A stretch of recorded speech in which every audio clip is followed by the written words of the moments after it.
Sobrang sipag pala ni Julia Montes. Kahit nga alas 2 ng madaling araw pa lang nitong linggo, ay nasa marathon event na siya ni Alden Richard para asikasuhin ang booth ng mga produkto na dinidistribute niya dito sa Pilipinas.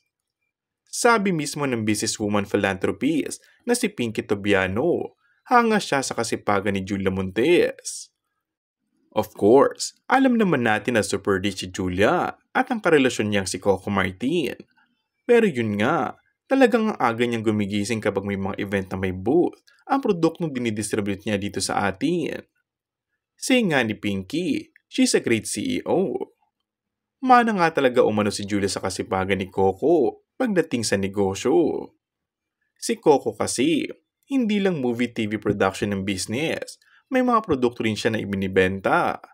Kaya naman hindi may pagkakaila sa isa si Coco sa pinakamayaman dito sa Pilipinas at sobrang sipag ng aktor ay deserve ni Julia Montes kung ano ang meron sila ngayon. Perfect combination ngang masasabi sina Julia at Coco dahil pareho silang masipag kaya naman patuloy ang sobra nilang pagyaman.